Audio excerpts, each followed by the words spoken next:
la pédagogie de l'écoute, Alfred Tomatis. Est-ce que vous en avez déjà entendu parler? Eh bien, c'est une méthode qui fonctionne pour rééduquer non pas ce que vous entendez, c'est autre chose, mais par contre, ce que vous écoutez, car oui, parfois on n'écoute pas volontairement, mais parfois on écoute surtout mal, et là on ne le sait même pas. Et il y a beaucoup d'enjeux si l'on n'écoute pas bien, si l'on ne peut pas bien écouter. Alors je te présente cet outil aujourd'hui. Surtout ne bouge pas, tu vas découvrir plein de choses formidables. Je te retrouve juste après le jingle.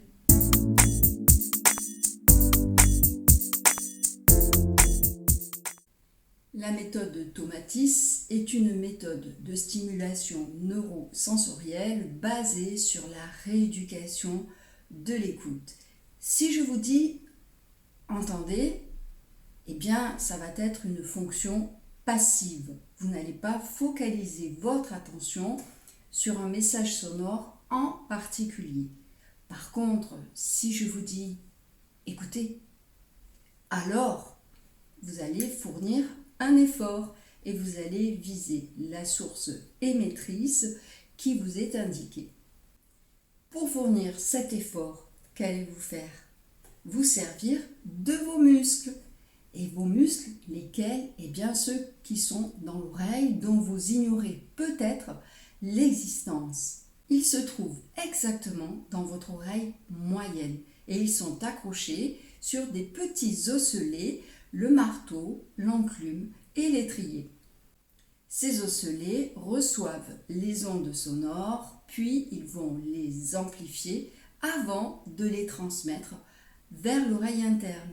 Pour bien fonctionner, ils sont donc activés par des muscles qui doivent être bien performants afin d'accomplir leur rôle.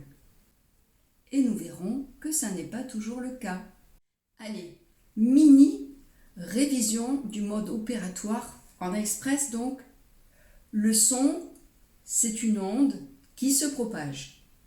Lorsqu'il est capté par l'oreille, il suit le conduit externe jusqu'au tympan qui vibre alors comme la peau d'un tambour. Le son du tympan fait, de par sa vibration, vibrer à son tour les osselets qui vont agir sur l'oreille interne où se trouvent la cochlée et le vestibule. Retenons surtout que ces stimuli vont être convertis en influx nerveux et vont être envoyés dans notre cerveau sur différentes zones. Alors le cerveau va pouvoir les analyser et les traiter. Donc entendre et écouter sont des fonctions totalement différentes. Vous comprenez bien que vous êtes tout à fait capable, si vous n'avez pas de problématique physiologique particulière, d'entendre parfaitement et pourtant votre écoute peut être perturbée. Est-ce qu'il ne vous est pas déjà arrivé de sortir d'une conversation et de vous dire j'ai rien entendu? En réalité, est-ce que vous avez vraiment bien écouté?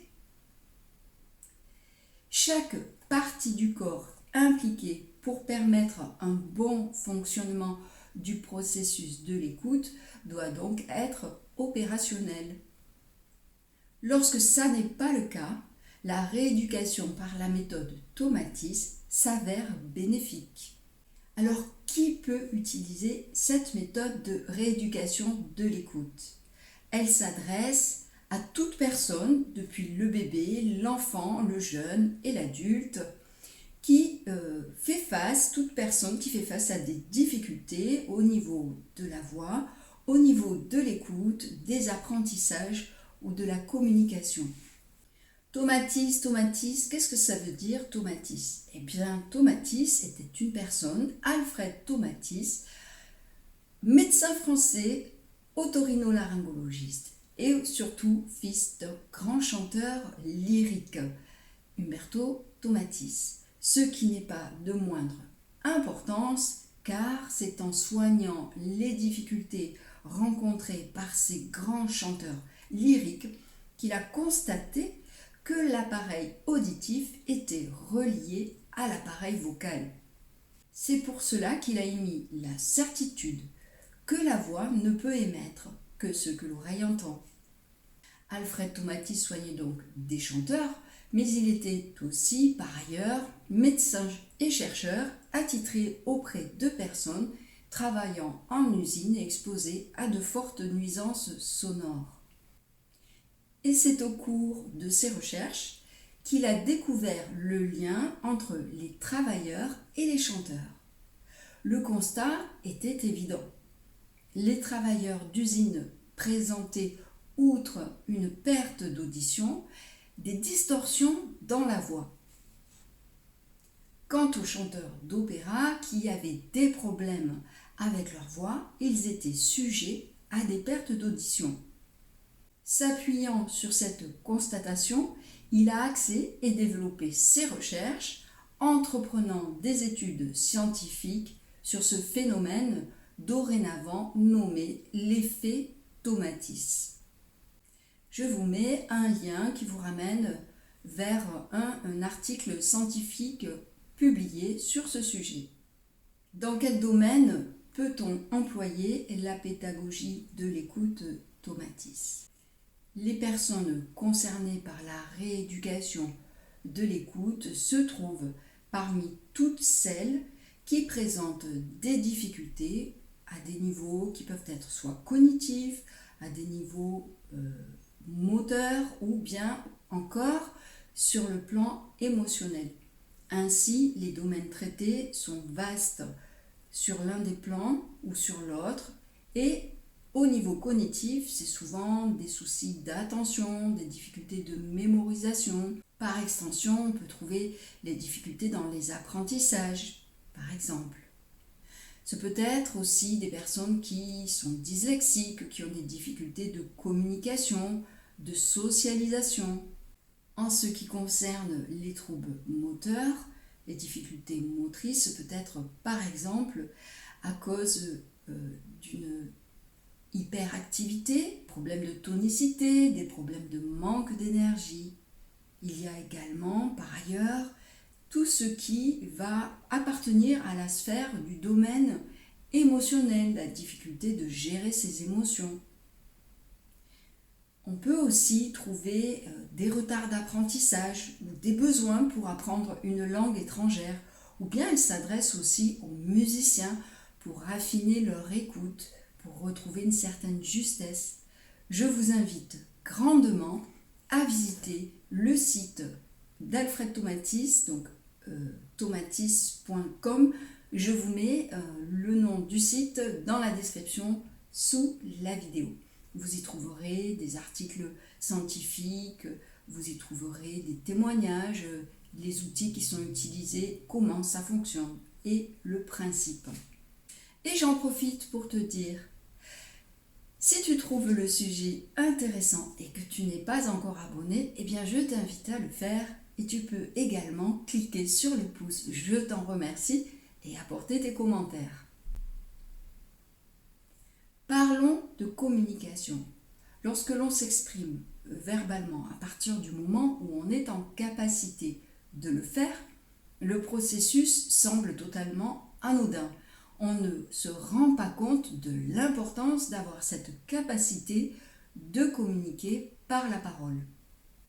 Ce qui prime dans ce processus, c'est la transmission d'un message sensoriel qui peut être pourtant perturbé par un dysfonctionnement pas toujours réalisé ou pas facilement perceptible. Repartons à nos premiers instants de vie. J'abordais succinctement le sujet dans la vidéo que voici. Je t'invite à la regarder.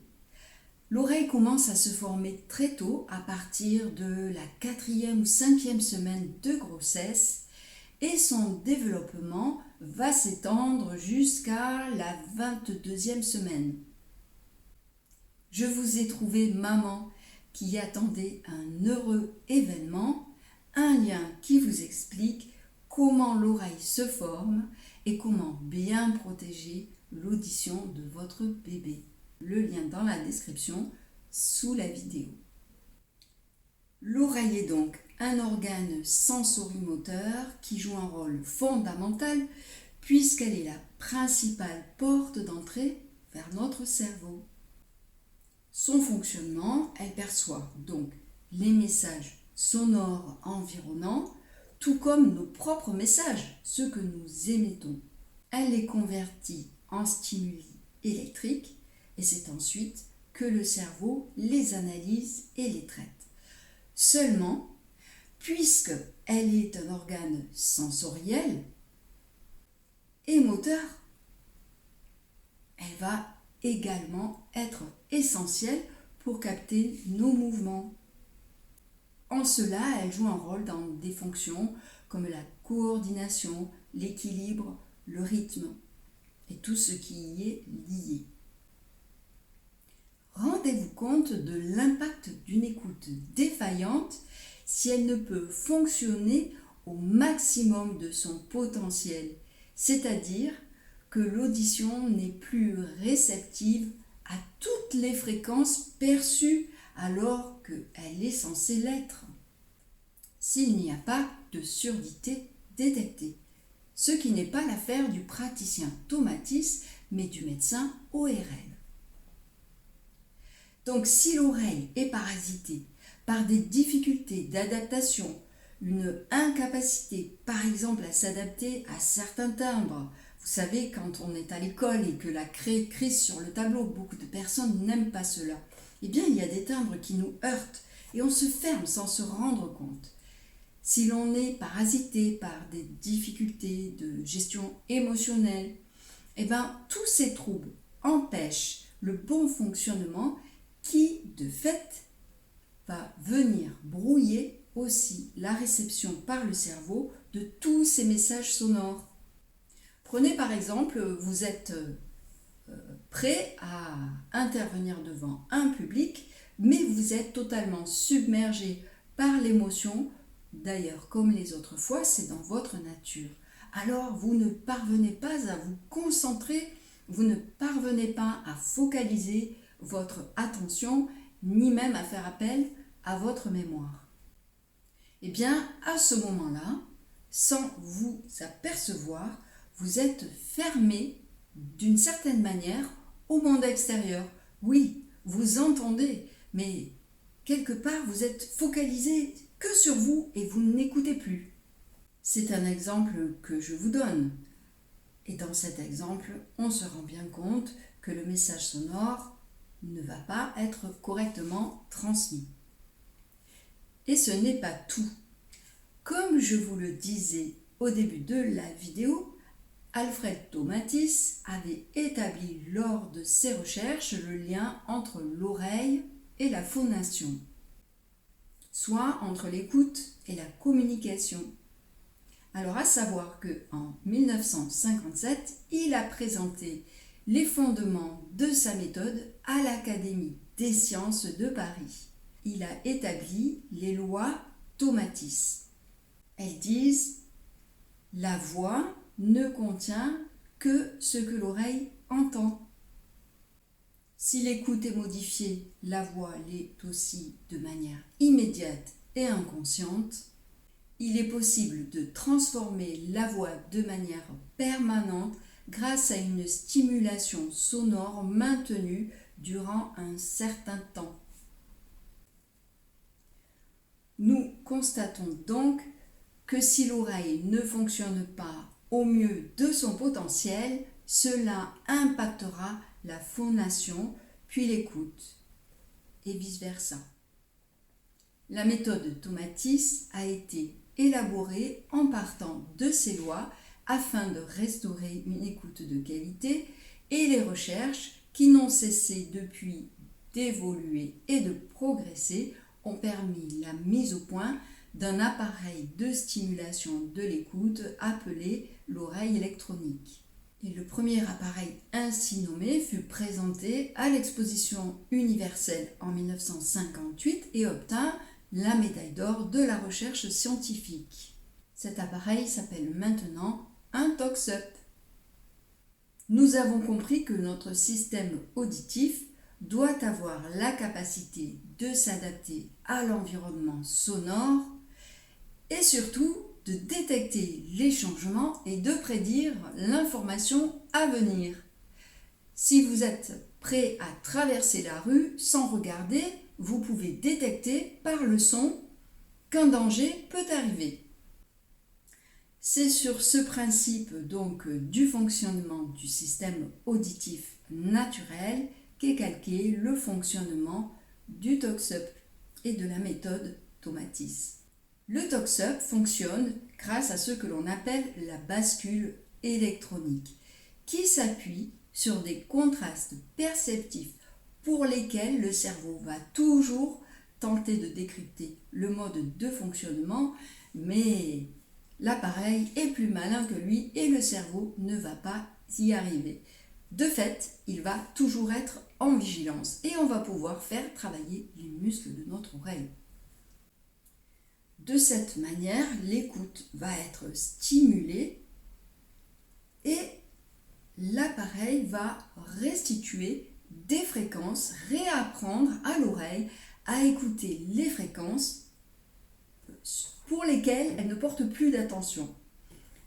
Et la méthode va être utilisée, la rééducation va être mise en place jusqu'à ce qu'il y ait l'équilibre retrouvé. Donc quand ces fréquences sont en quelque sorte restaurées, la voix va pouvoir à nouveau les émettre, l'oreille va pouvoir à nouveau l'entendre, ce qu'elle entend, la voix l'émet, et la boucle audio-vocale va se remettre en fonction correctement. Donc j'ai essayé là de vous expliquer le fonctionnement de la méthode Tomatis en faisant un résumé. Sachez que les praticiens de cette méthode de rééducation dont je fais partie sont formés intensément puis suivent tout au long de leur pratique une mise à jour des connaissances, des pratiques et des progressions par rapport aux améliorations qui sont apportées pour la performance de chacun des appareils. Alors que pouvez-vous retenir d'essentiel? L'oreille a un rôle fondamental et il est possible de mal écouter et ce n'est pas seulement par manque d'intérêt ou de volonté, mais ce peut être dû à cause des perturbations telles que les difficultés, nous l'avons dit, gestion émotionnelle, difficultés d'adaptation et parfois il y a un problème fonctionnel. D'ailleurs, si vous voulez tester votre écoute, eh bien la méthode Tomatis a conçu un appareil spécifique très perfectionné qui vous permet de tester votre écoute en traçant les courbes de ce que vous écoutez par conduction aérienne et par conduction osseuse. Et puis le bilan est corroboré avec les résultats d'un... Donc l'appareil Tomatis fonctionne avec un casque qui envoie donc des musiques qui ont été filtrées au préalable, dans lesquelles on va rajouter ce qui correspond à vos besoins. Il va y avoir une programmation spécifique établie pour vous. Et sur une période de 14 jours, vous allez écouter à raison de 1h30 par jour, que vous pouvez diviser en 2 fois.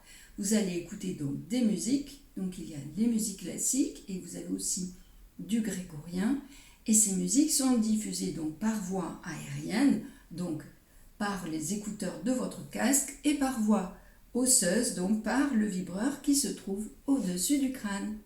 Si vous voulez tester votre écoute et que vous êtes dans le sud de la France, dans le secteur de Montpellier, je vous invite à prendre contact avec moi.